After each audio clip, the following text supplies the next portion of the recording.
Dieses Tutorial ist für alle experimentierfreudigen Geländebauer gedacht. Denn wir produzieren gleich mächtig viele Seifenblasen und färben die Bubbles dann geschickt ein, um mit purer Physik und reinem Zufall eine Spielplatte zu gestalten. Und damit moin moin und herzlich willkommen zum TWS. Von meinem kürzlichen Spielplattenprojekt zu Battle of Gods hatte ich nämlich noch einige meiner selbstgemachten Gipsfliesen übrig. Und da ich schon lange überlegt hatte, die Seifenblasentechnik aus meinem Bubble-Bemal-Tutorial auch mal auf Gelände oder großen Flächen auszuprobieren, startete ich direkt einige Versuchsreihen. Und nach ein paar Testfliesen wusste ich dann auch schon, wie sich selbstgemachte Seifenblasen verhalten und wie der Farbauftrag am besten funktioniert.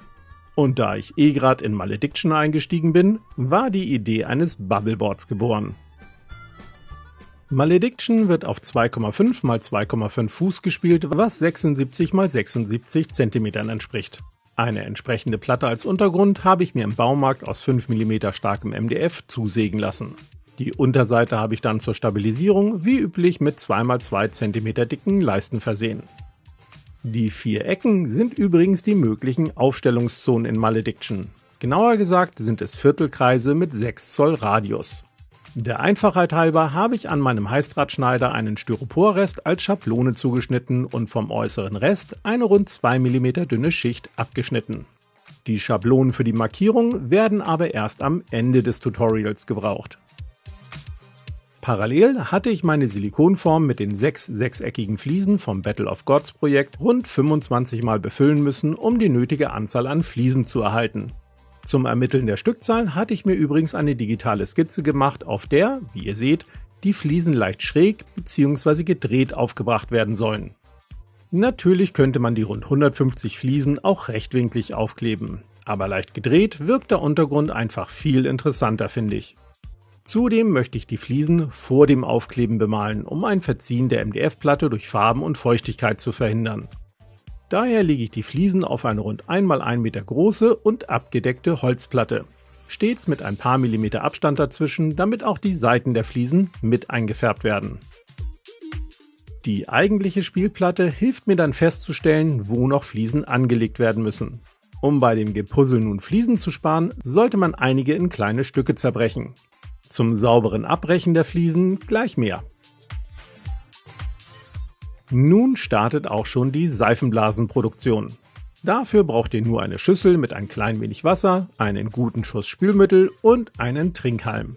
Durch ganz normales Pusten ins Seifenwasser entstehen sekundenschnell hohe Schaumberge bzw. jede Menge Seifenblasen. Außerdem benötigt ihr noch hochpigmentierte Farben wie Inks aus dem Künstlerbedarf, Contrastfarben, Speedpaints oder ähnliches. Herkömmliche Washes gehen auch, wobei die halt nicht ganz so stark decken. Ich habe mich für einige Braun- und Rosttöne entschieden. Produziert dann in der Schüssel reichlich Schaum, schöpft ihn ab und gebt ihn auf die Platte. Wegen des trockenen Untergrunds beginnen die Blasen nun aber sofort zu zerplatzen, daher müsst ihr euch mit dem Auftragen der Farben etwas beeilen. Aber keine Angst, einfach den Pinsel mit ein klein wenig Farbe auf den Seifenblasen abstreichen, den Rest erledigen Physik und Zufall. Denn die Farbe fließt auf den Seifenblasen nach unten, wo sie von den Gipsfliesen quasi aufgesaugt wird und zufällige Bubble-Umrisse hinterlässt. Je kleiner euer Schaumberg dabei ist, desto mehr Kontrolle habt ihr.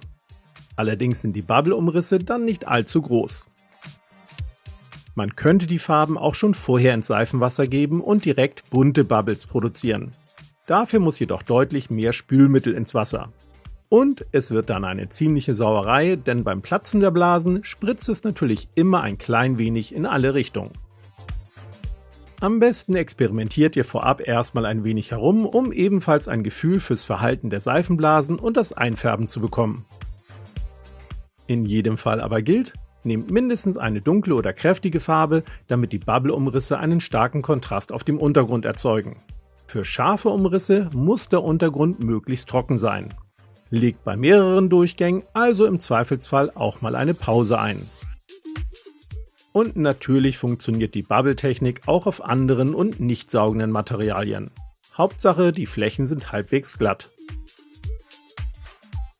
Um nach dem Trocknen die weißen Zwischenräume einzufärben, verdünne ich 2 meiner Brauntöne stark mit Wasser und tupfe die beiden Flüssigkeiten mit einem Schaumstoffstück nass in nass auf die Fliesen. Nach dem Trocknen werden die Fliesen dann entsprechend ihrer bisherigen Anordnung auf die Spielplatte geklebt. So passen die Bubble-Umrisse auf den angrenzenden Fliesen nämlich weiterhin perfekt zusammen. Die Platte sollte übrigens vorher noch schwarz grundiert werden, damit später nichts Helles durch eventuelle Fugen blitzt. Denn ein paar Fugen werdet ihr unweigerlich haben, schließlich sind die Fliesen von Hand gemacht. Macht euch also keinen Kopf, sondern klebt die Fliesen mit Holzleim so eng wie möglich nebeneinander auf. Am besten Reihe für Reihe und mit kurzen Pausen fürs Trocknenlassen des Klebers. Um die überstehenden Fliesen nun bündig und sauber am Rand abzubrechen, müssen sie nur von oben einige Male leicht angeritzt werden. Ich zeige es hier einmal an einer einzelnen Fliese. Dieser Trick funktioniert übrigens auch bei Kacheln und Fliesen für Küche oder Badezimmer. Danach geht ihr einfach mit Schleifpapier an den Bruchkanten entlang, um für einen sauberen und bündigen Abschluss zu sorgen. Saugt den Staub ab und tupft dann ein wenig von den verdünnten Brauntönen auf die weißen Bruchkanten. Abschließend kommen endlich die 6 Zoll Viertelkreisschablonen zum Einsatz. Tupft mit brauner Restfarbe am inneren Rand entlang, um die 4 Startzonen zu markieren. Eventuelle Flecken wischt ihr einfach mit dem Finger weg. Danach werden wie bei der Battle of Gods Platte außen noch Leisten angeklebt, bündig abgesägt und mit Beize veredelt. Und damit wäre euer Bubbleboard dann auch schon spielbereit. Ich hoffe, ihr habt nun ebenfalls Lust auf Seifenblasen-Experimente bekommen oder zumindest ein paar Anregungen mitnehmen können. Beispielsweise für euer nächstes Nurgle- oder Grimdark-Projekt. Viel Spaß beim Schaumschlagen und wir sehen uns dann im nächsten Video. Bis dann!